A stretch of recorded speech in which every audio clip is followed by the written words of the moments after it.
No. No, thank you. Hell no. Nah, not today. How many of you have heard the word no? Today. Just today. How many times did you hear the word no? Are you still breathing?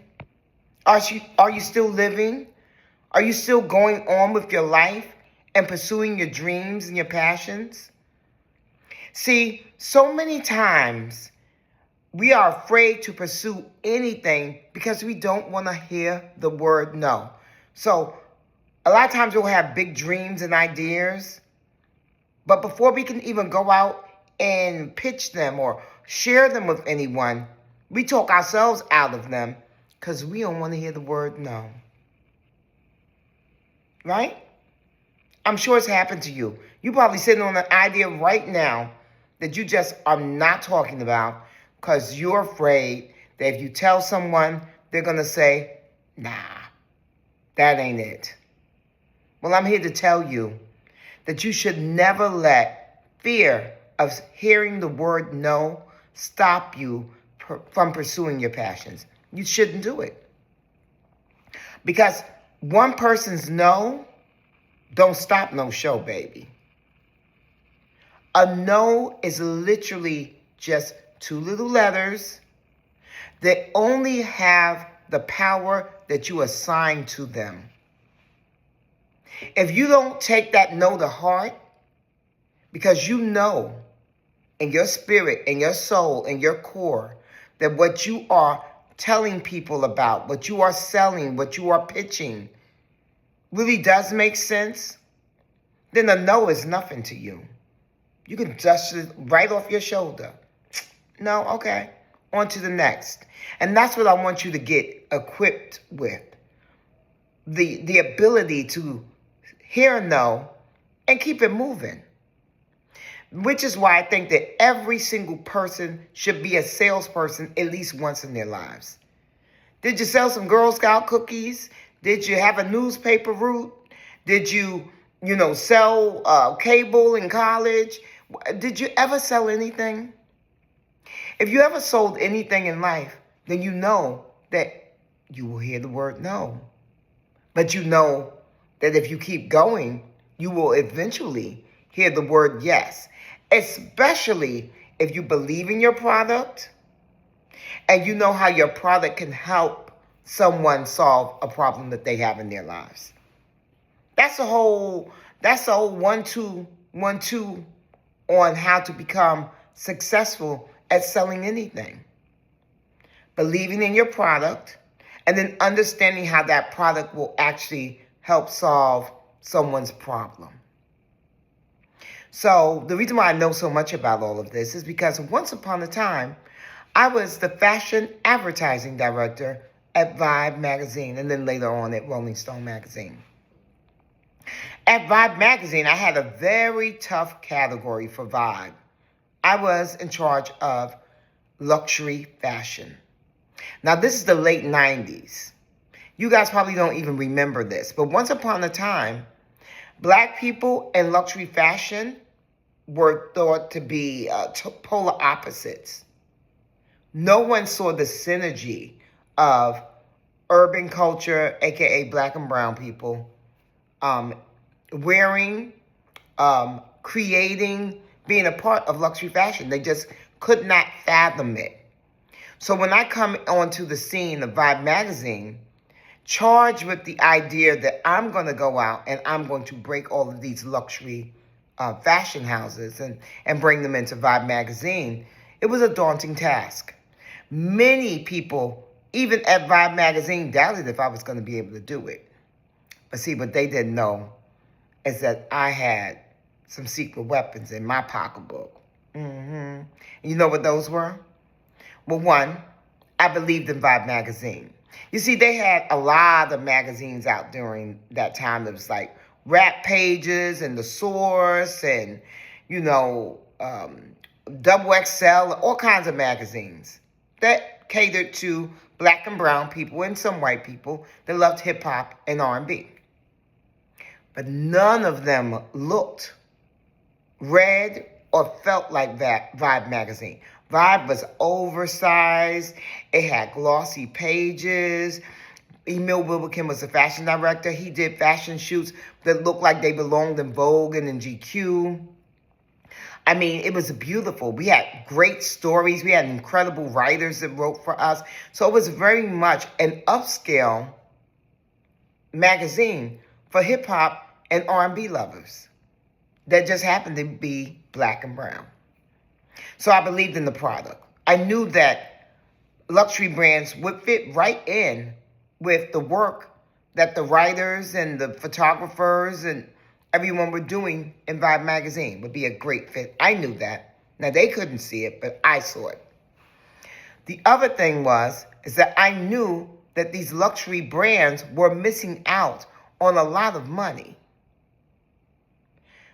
You're literally not speaking to a whole new audience of people that can help move your bottom line simply because of your own biases or your own ignorance outside of anything other than a white consumer.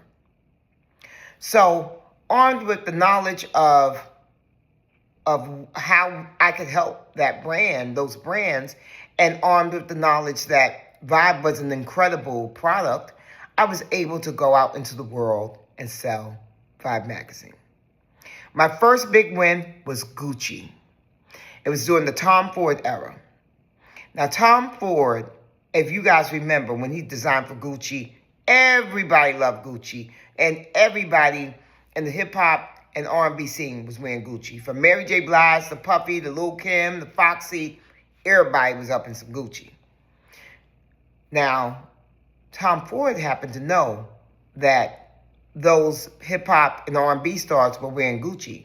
And the way I knew that he knew was because once he was being interviewed and he described his latest collection as a collection for Whitney Houston, who is married to a hip-hop star and they're on vacation sailing on the Amalfi Coast.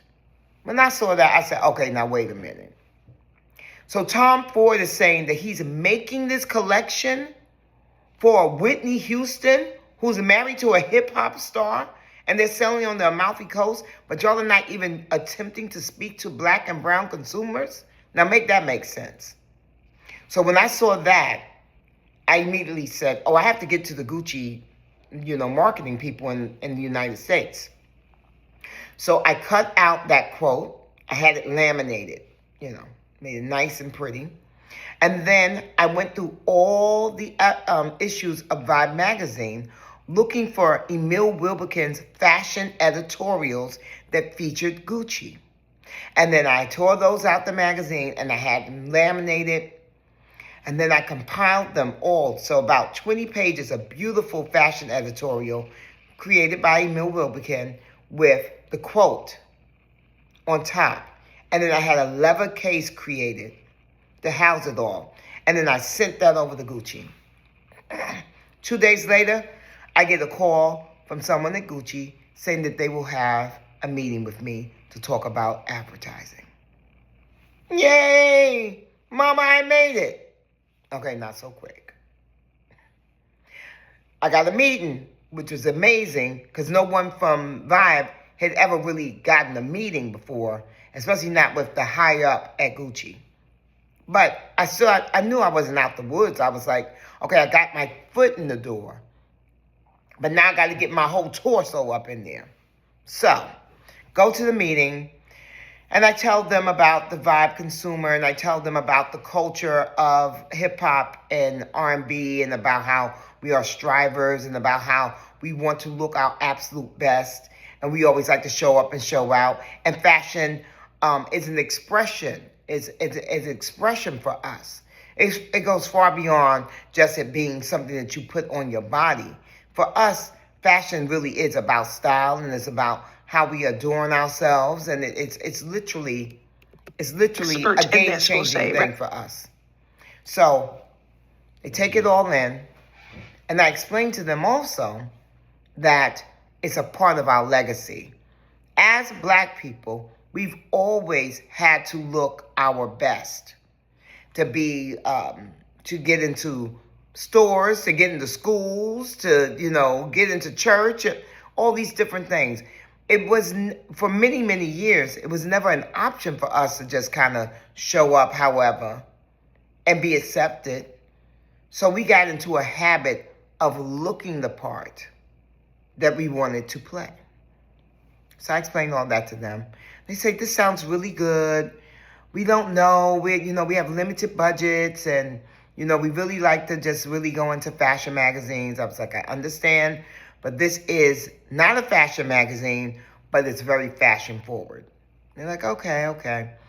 So they say, you know what? Let's just keep the conversation going. I'm like, okay, we'll keep the conversation going.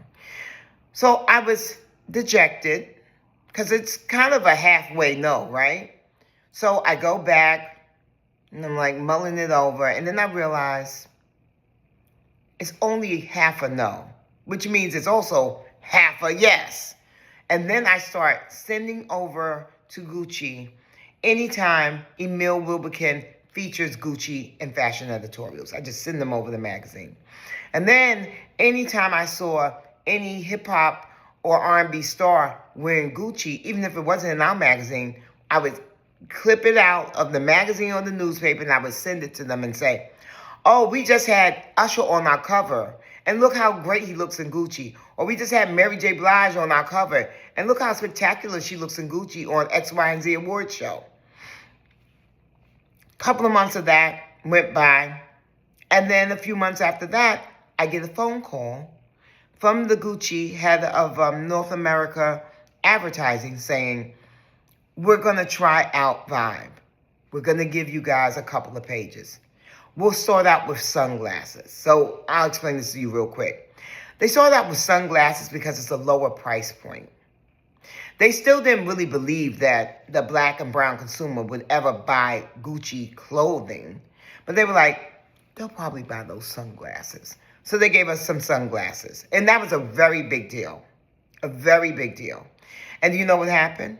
Vibe consumers literally were going into Gucci with the sheet of the page of the magazine torn out and saying, these sunglasses, I would like these. So Gucci then upped the ante and they started giving me advertising for clothes. Now, I know for a lot of people you feel like, well, that wasn't a good thing for us because we were buying things that we couldn't afford. But here's the thing about that. They were going to buy these things anyway. It wasn't like all of a sudden the black and brown consumer was like, oh, I never heard of Gucci, but now I see it in the magazine, I'm going to buy it. No. So my thing was, if we're going to buy it, they need to at least acknowledge that we're buying it. They need to speak to us, and they need to court our dollar. Okay? They need to court our dollar.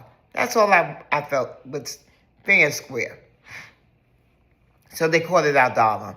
And from there, that's when the floodgates opened. I got Dior, and I got Prada, and I got Armani. I got so many of the luxury brands. So that was really great, and it was very, very successful.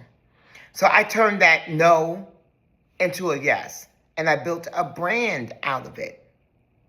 And the most important brand that I built out of that was my personal brand.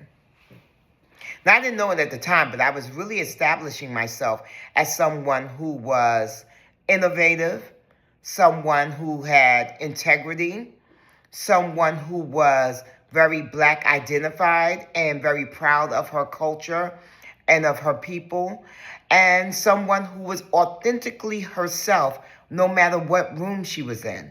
These were the things that I was exhibiting. I didn't know that they were brand building kind of characteristics. It just was who I was, and I was just showing up as myself and doing this work. But later on, I found out that that was a big reason why I got a lot of business. Because I was authentically me. And I was authentically connected to the culture. I wasn't just there trying to sell an ad page. I was literally there talking to them about why our readers were real consumers and should be treated with the same kind of admiration and respect as a white consumer. that they would try and, seduce into buying their things by advertising in Vogue or in GQ. We deserve the same pretty ads in our magazines. So those things really help me set myself up as a personal brand. And now I go out into the world and I sell the most important thing that I've ever sold in my life, and that's me. So whether now I'm going on an audition for a TV show, or if I'm securing brand deals for my businesses, Dinner with Bevy and Dining with Bevy, Life with Vision, or It Gets Greater Later, it's all a sales job. So everyone should know how to sell, and everyone should be comfortable with selling, and everyone should make peace with hearing the word no and knowing that it don't stop nothing. It's the beginning of the dance, baby. Because anybody that you admire right now who is super duper successful has heard a lot of no's. And the only thing that is separating you from them is that when they heard the word no, they didn't let it stop them. It didn't deter them from their dreams. It made them say, well, I got to find a workaround. I got to pivot. Maybe I need to go and see some other folks. Maybe this is not the right lane that I'm in. So that's all you need to do. So as long as you understand who you are as a brand, then you can go forth and sell it, right? Because you believe in that. You believe in that brand. The second thing is that you have to understand how your brand is going to help your potential client or your customer. You can't come in and sell Bevy Smith and it just benefits Bevy Smith. Why would a client want to do that? Why would a brand want to spend money and it's just enabling me to do well, but it does nothing for their bottom line? So I know that every single time I get picked for a TV show or to host something or to act in something, I know that people are buying into me because they understand who I am, because I show up like that. And so they're buying into me. The other thing is, too, people want to spend money with people they like. You could be the best of the best, but if people cannot stand to be around you, please believe they won't. People would rather go with something that they are less excited about as far as like the attributes of the thing, of the product. But if they like the person that's selling them over the other person that's selling something that might be better, they're going to buy the thing that is being sold by the person they like. Yeah. So don't ever forget about knowing what your brand is, understanding why people want to buy into it, being likable, and then also understanding how your brand is going to help your client or your customer solve their problems. And if you can do those things, you will be successful in any business, I promise you. From selling Girl Scout cookies to selling a $20 million mansion to selling yourself. These are the things that you need to do. So follow me again. Build your brand by understanding what your brand characteristics are, and then believing in that brand and those characteristics. 2, being likable. Try not to be an a-hole, okay? So, having confidence goes a long way, but being arrogant about that confidence will turn off a lot of people. So you got to know how to, you got to temper it. You can't go full Kanye on the people, okay? And then third, whatever it is that you're selling, how will it make the other guy who's got the checkbook, how will it make their lives easier? How will it affect their bottom line? If you can follow all those things, you can be successful. I'm Bevy Smith. Hope you enjoyed Storytime with Bevy. I'll be back. And please make sure that you subscribe so you don't miss out on any of my fun stories.